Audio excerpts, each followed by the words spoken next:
Skype, como funciona? Este é um trabalho da disciplina de multimídia, porém, o funcionamento geral do Skype engloba tópicos de outras disciplinas, como redes e sistemas distribuídos, que também serão abordados neste seminário. O Skype é um cliente peer-to-peer VoIP, ou seja, um software utilizado para executar chamadas de voz através da internet, criado pela mesma equipe que desenvolveu a aplicação de compartilhamento de arquivos Kazaa, e está disponível nas diversas plataformas, desde computadores de mesa a smartphones. Sua ampla utilização se deu pelo fato de que ligações entre usuários Skype e até para alguns números fixos não têm custo. Mesmo nos casos em que a ligação é cobrada, o Skype tem custos extremamente atraentes. A empresa Skype foi criada por Niklas Enström e Janos Fries em 2003, ano que foi liberada a primeira versão do software. Em 2005, a Skype foi vendida ao eBay por cerca de 2,6 bilhões de dólares. Em 10 de maio de 2011, a empresa foi comprada pela Microsoft pela quantia de 8,5 bilhões de dólares. Com a aquisição, a Skype passa a fazer parte da estratégia da multinacional de software no crescente e bilionário mercado online, integrando este serviço de comunicação via internet aos produtos da companhia como o Xbox, Kinect e smartphones com o Windows Phone. Além disso, os usuários do Skype passam a ser conectados ao Outlook, Xbox Live e comunidades parceiras da Microsoft. No fim de 2012, a Microsoft anunciou o encerramento do serviço Windows Live Messenger, que estava no mercado há mais de 10 anos, para dedicar-se 100% ao Skype. O nome original do projeto era Sky Peer-to-Peer, que era abreviado para Skype. Porém, na época de sua criação, esses nomes de domínio já estavam sendo usados. Por isso, o nome foi alterado para Skype, domínio que estava livre. Em 2013, o Skype obteve mais de 50 milhões de usuários concorrentes online e possui em média 250 milhões de usuários ativos. O Skype cresceu no mercado das telecomunicações internacionais com o passar dos anos. Em 2005, era responsável por quase 3% das ligações e em 2012 essa proporção cresceu para mais de 34%. O Skype possui as seguintes características: comunicação ilimitada e grátis para outros usuários Skype no mundo inteiro. Qualidade de som. Criptografado. Pode exigir configuração em alguns antivírus e firewalls, que bloqueiam portas de acesso. A lista de contatos do Skype mostra quando seus amigos estão online e disponíveis para falar ou conversar. Com o Skype, você pode falar em tempo real, enviar arquivos e conversar com muitas pessoas ao mesmo tempo numa conferência. Skypecast é um serviço grátis do Skype que permite conversas com até 100 pessoas ao mesmo tempo. Partilhar e trabalhar o mesmo arquivo entre dois utilizadores Skype. Skype Find é o novo serviço do Skype que lhe permite obter informações sobre estabelecimentos comerciais. Com o serviço Skype In, os usuários podem ter um número de telefone online único vinculado às suas contas, podendo assim receber chamadas como se fosse um telefone fixo. Ao ligar para este número, o cliente Skype toca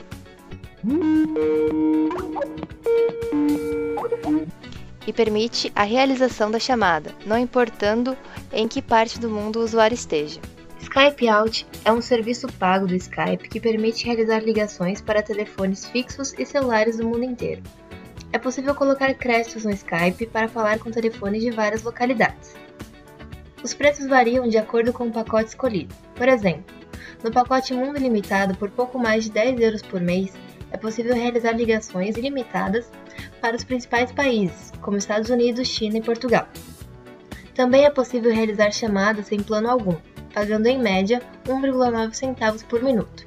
Porém, uma curiosidade sobre esse serviço é que a Comissão Federal de Comunicações dos Estados Unidos, pela seção 255 do Ato de Telecomunicações, determinou que o Skype não é um provedor VoIP interconectado e por isso não pode realizar ligações para números especiais de emergência, como o 911 dos Estados Unidos.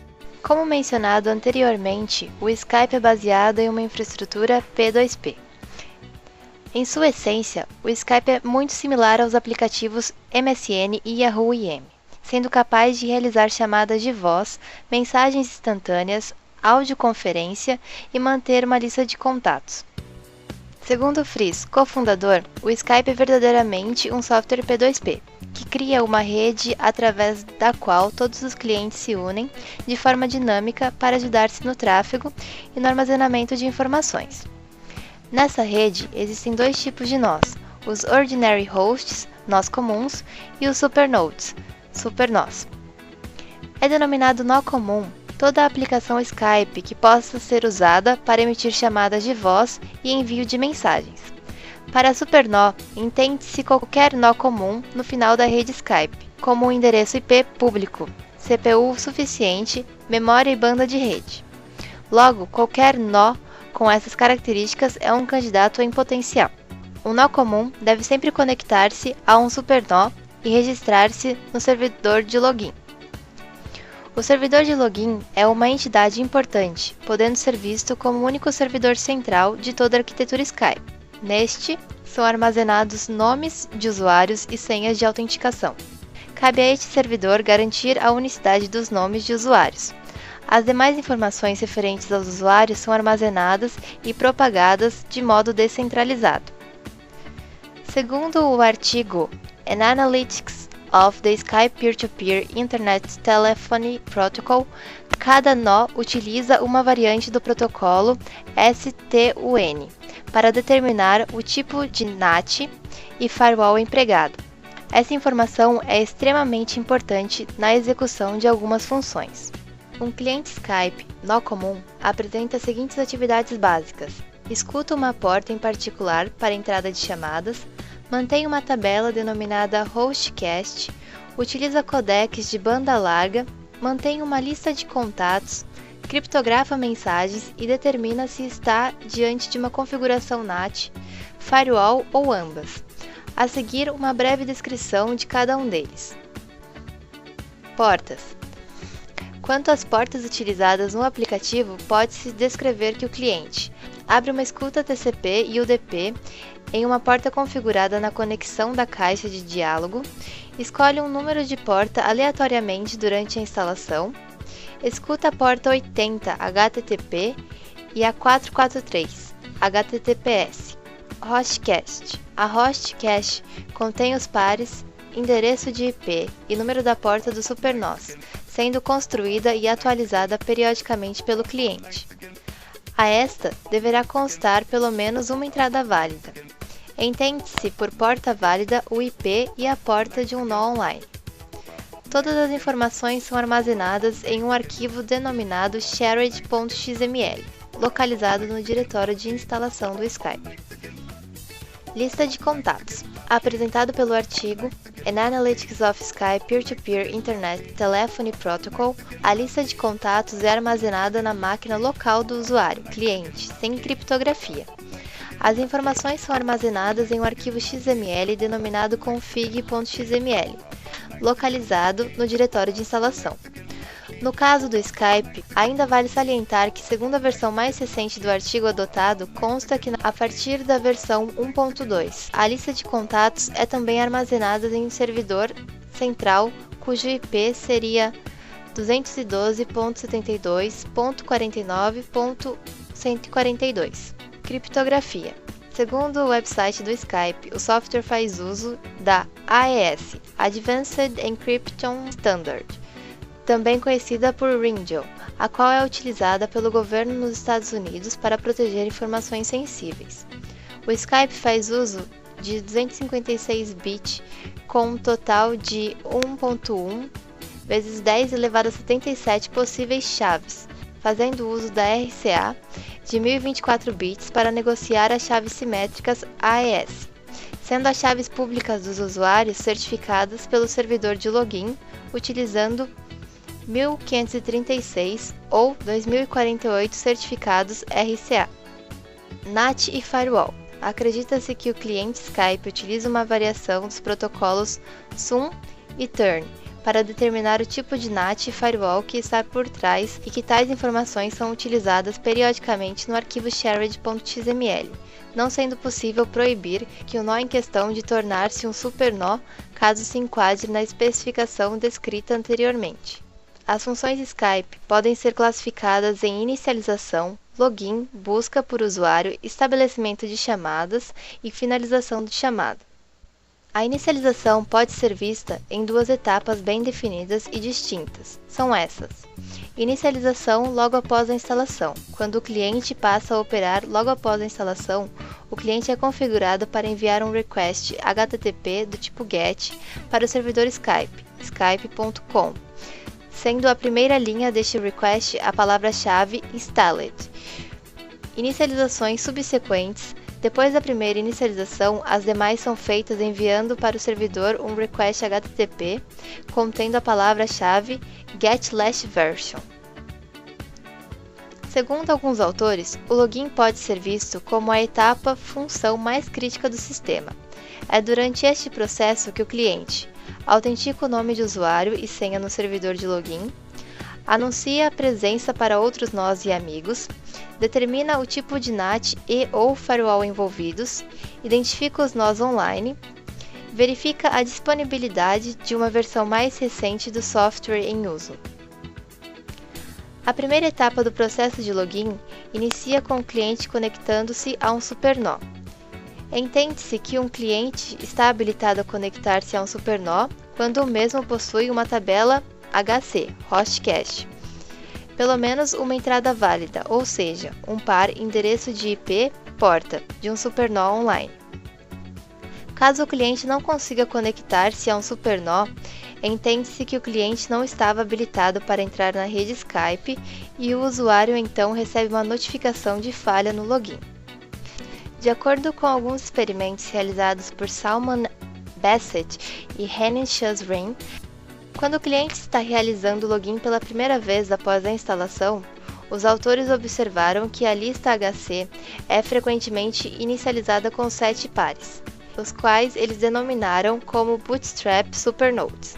O cliente envia alguns pacotes UDP para algum dos Bootstrap Supernodes e estabelece uma conexão TCP com todos os nós que responderam aos pacotes UDP, porém mantém a conexão TCP com apenas um nó, fechando as demais.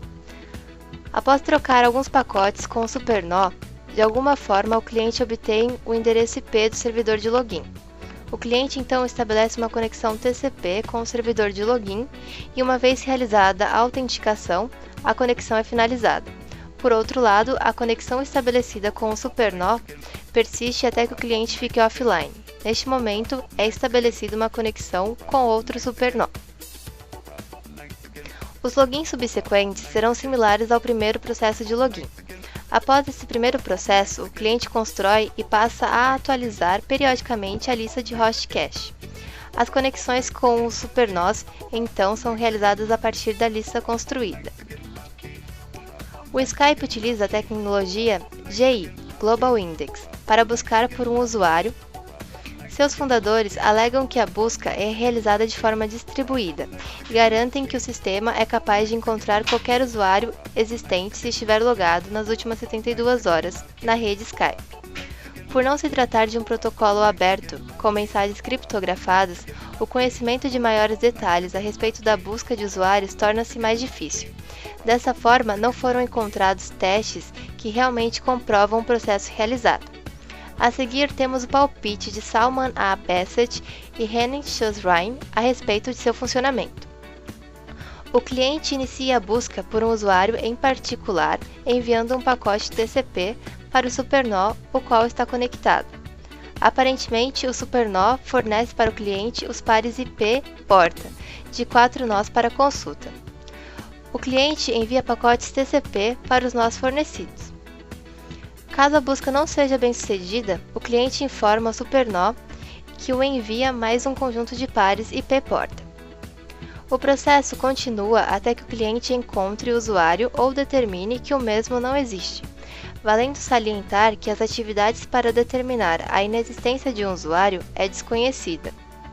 Segundo alguns experimentos, ainda sobre o processo de busca de usuário, pode-se dizer que de alguma forma os clientes guardam em cache informações intermediárias da busca. Toda sinalização de chamada é realizada através de envios de pacotes TCP do emissor para o receptor, de forma direta ou indireta.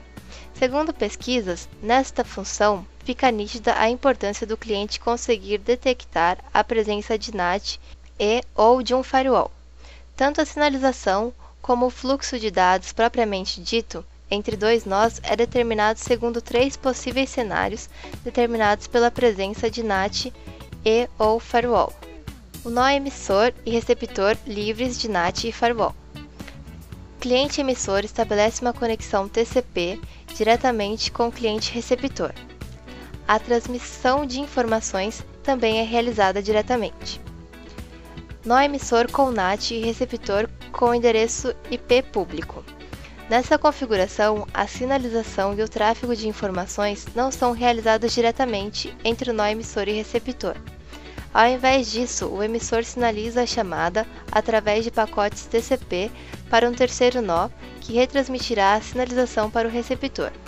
Como mencionado anteriormente, este terceiro nó também será responsável por transmitir os pacotes UDP. Ambos, emissor e receptor, com NAT e firewall para UDP. Nessa configuração, ambos, emissor e receptor, sinalizam a chamada através de pacotes TCP, utilizando um terceiro nó. A transmissão de informações também é realizada da mesma forma com pacotes TCP e uso de um terceiro nó.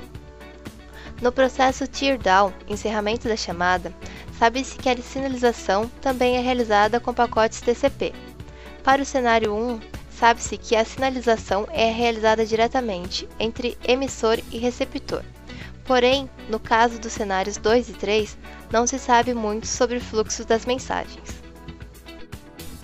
A codificação e decodificação de áudio no Skype é feita utilizando-se vários codecs, que são selecionados pelo programa de acordo com as características da rede no momento do uso.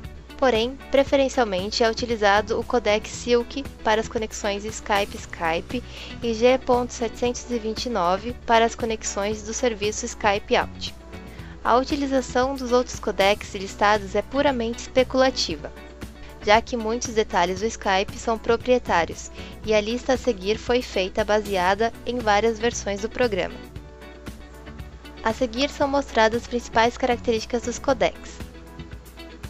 ILBC, ou Internet Low Bitrate Codec, é um codec desenvolvido pela Global IP Solutions e distribuído livremente, seguindo uma licença que permite inclusive modificações em seu código.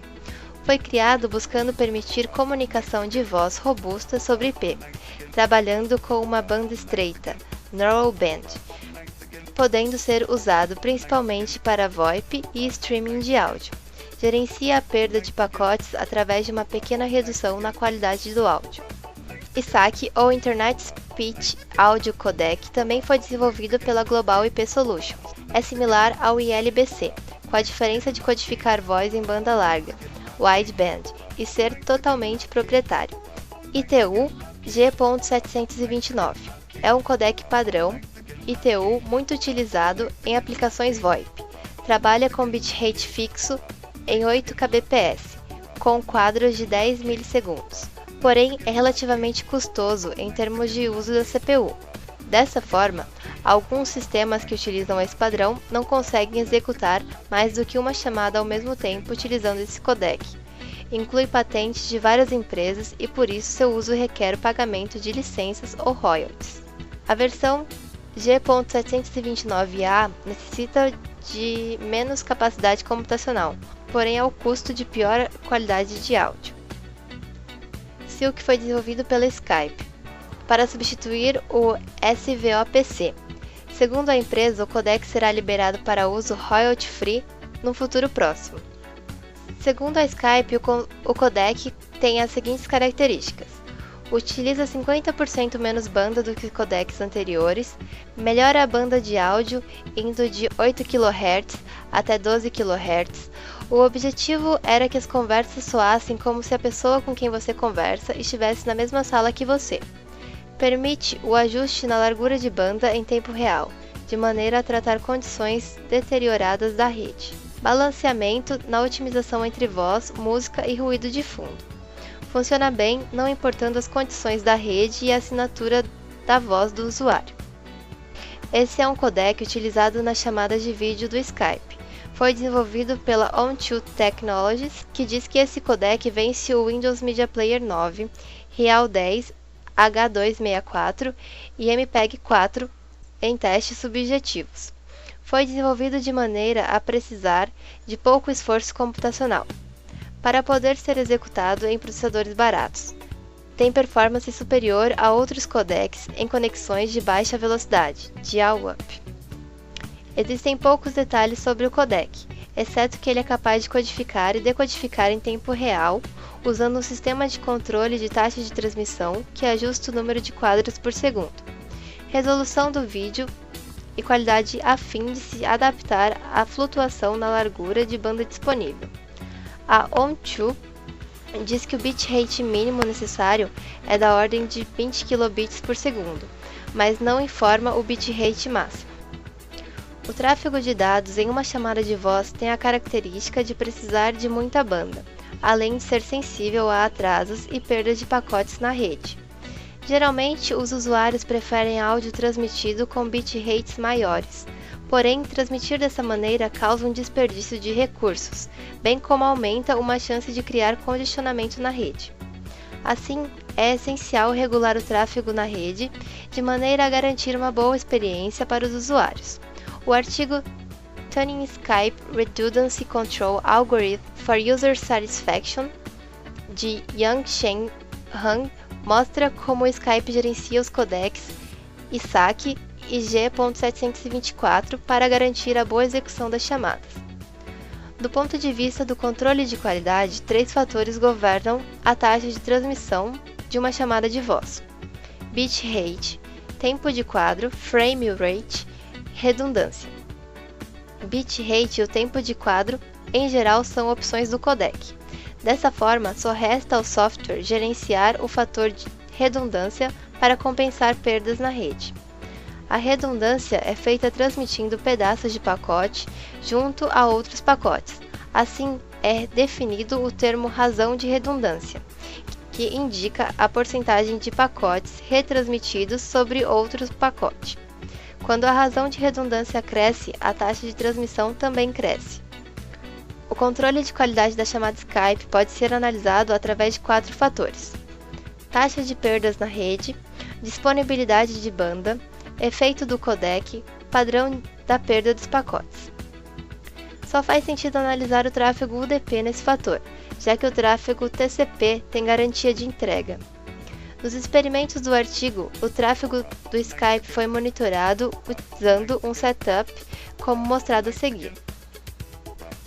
Nesse experimento foi estabelecida uma conexão a partir de 60 segundos de chamada e a taxa de perda foi sendo incrementada em passos de 1% a cada 180 segundos, até o limite de 10% de perda.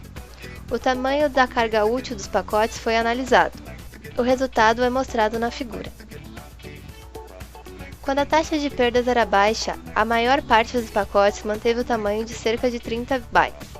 À medida que a taxa de perdas aumentava o número de pacotes com cerca de 60 bytes, sendo que ao chegar em 10% de perda, a maioria dos pacotes apresentava carga útil de tamanho 60.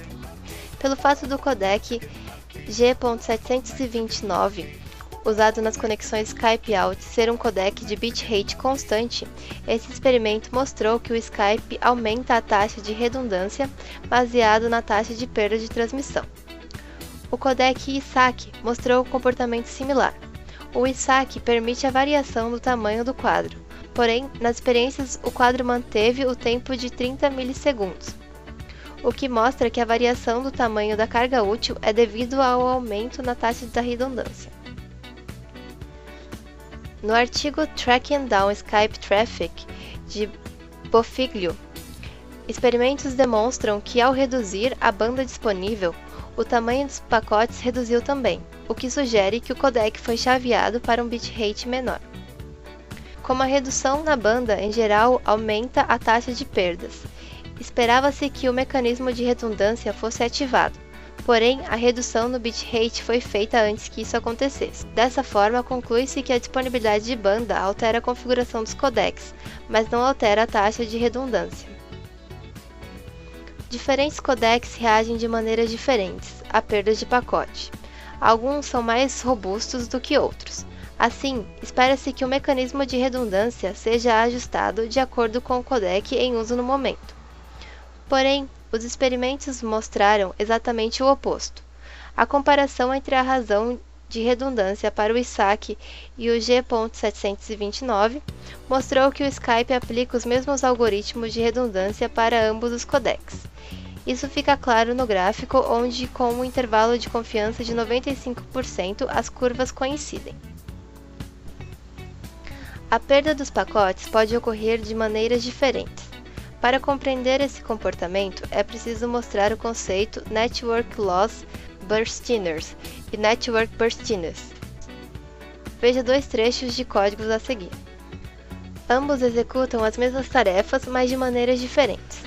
O programa A tenta enviar todos os dados de uma vez, e caso haja congestionamento, ele deverá esperar.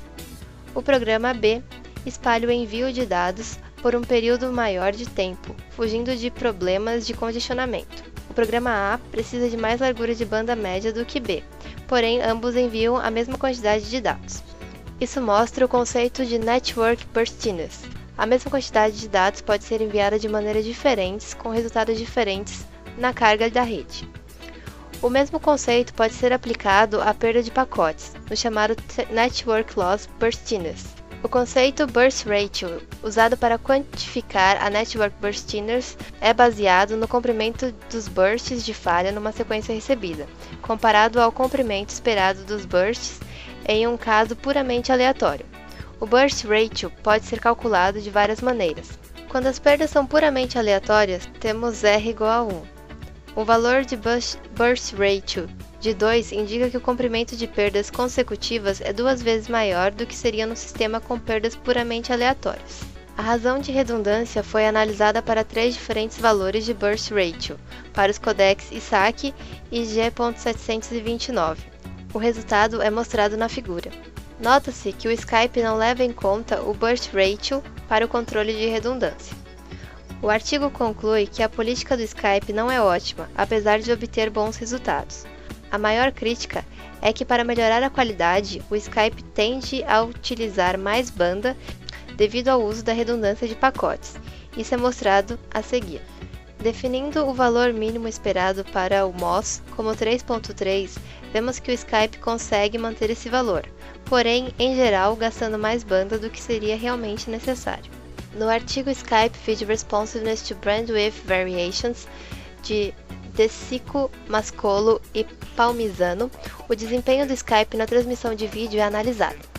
Sabe-se que o Skype utiliza o codec VP7, porém existem poucos detalhes sobre sua implementação. O artigo citado testa a reprodução de vídeo variando a banda disponível. O primeiro teste consiste em disponibilizar uma banda de 160 kbps e executar uma chamada de vídeo. Após 50 segundos, a banda era aumentada para 2000 kbps. O resultado de 4 testes é mostrado na figura. Percebe-se nestes testes que o Skype não utiliza toda a banda disponível, sendo que o valor médio máximo de banda usada é cerca de 450 kbps. Porém, o aumento no uso de banda é relativamente lento.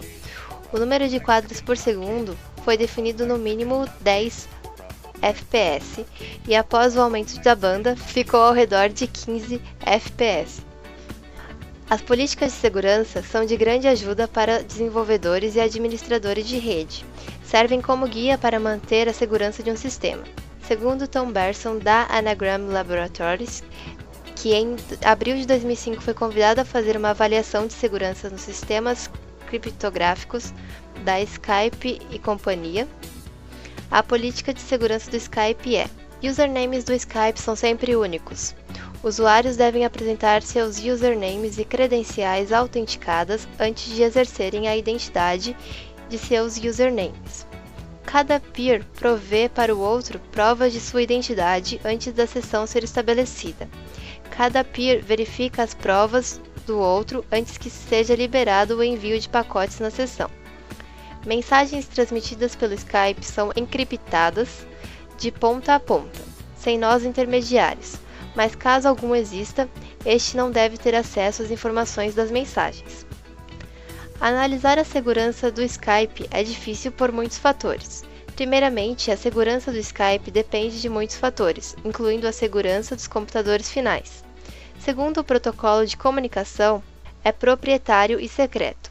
As únicas afirmações sobre segurança do Skype são alegações da companhia ou que se pode ser descoberto através de análise de pacotes ou engenharia reversa. Alguns pontos de segurança devem ser destacados. Privacidade. O Skype permite o intruso bisbilhotar as conversas? Autenticidade. Quando iniciamos uma conversa com algum usuário da rede Skype, temos certeza que estamos conversando com a pessoa correta?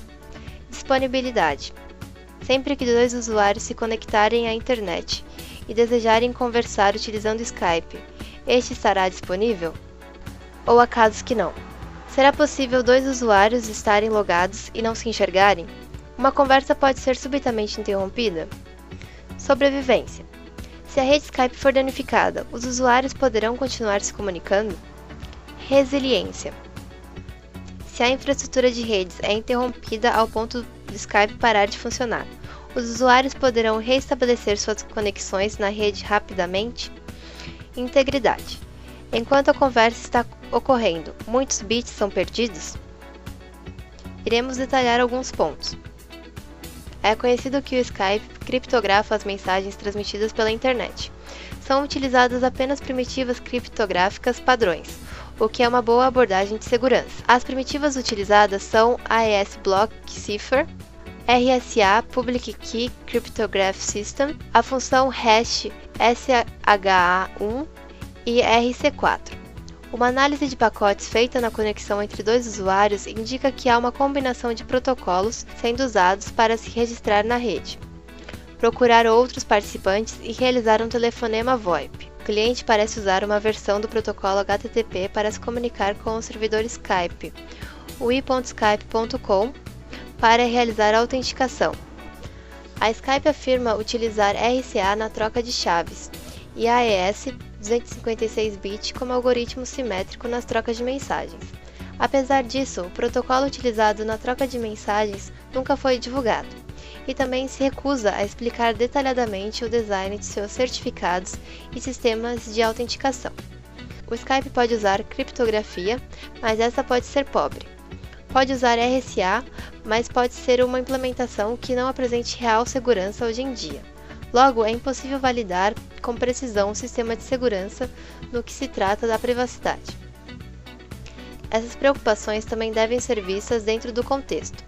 As conversas pelo Skype são muito mais seguras do ponto de vista de privacidade do que chamadas via linha telefônica, as quais podem ser bisbilhotadas via acesso físico. É necessário deixar claro que qualquer programa de monitoramento no computador final pode colocar em risco a segurança do Skype.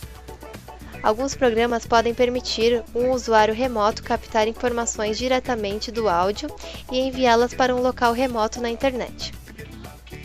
Todo usuário Skype possui um username e um password. O Skype possui a ferramenta Email-Based Identification and Authentication, que basicamente trata de enviar uma nova password para o usuário que esqueceu da sua, para o seu respectivo e-mail registrado. Parece que o sistema de autenticação do Skype é tão seguro quanto os dos servidores AOL ou Hotmail, mas como estes, é passível de um password guessing attack ou dictionary attack. Como ferramenta de proteção, o servidor central de autenticação força um timeout depois de uma série de senhas incorretas. Serviços de voz via rede internet têm, em geral, qualidade inferior à telefonia comum. A disponibilidade de um serviço de telefonia gira em torno de 99%, logo, é esperado que a disponibilidade do Skype não seja superior a isso. Caso o servidor central de autenticação Skype não tenha réplicas, todas as funções de autenticação ficarão disponíveis. Mas, segundo Tom Berson, existem réplicas deste servidor central para casos em que haja algum tipo de indisponibilidade. Previsões de integridade são completamente desconhecidas. É impossível dizer sobre o assunto sem analisar seus algoritmos e protocolos de mensagens, mas o Skype não faz nenhuma garantia quanto a tempo de envio de mensagens. De modo empírico, ligações Skype possuem boa qualidade, com exceção a ligações Skype em rede wireless, onde a qualidade é claramente degradada. A Microsoft não tem medido esforços para manter a popularidade do Skype. Após o surgimento dos dispositivos móveis, como tablets e celulares, que fizeram com que muitas pessoas abandonassem os desktops. Originalmente, o Skype foi projetado para que os computadores dos usuários executassem tarefas pesadas, segundo afirma o vice-presidente da empresa.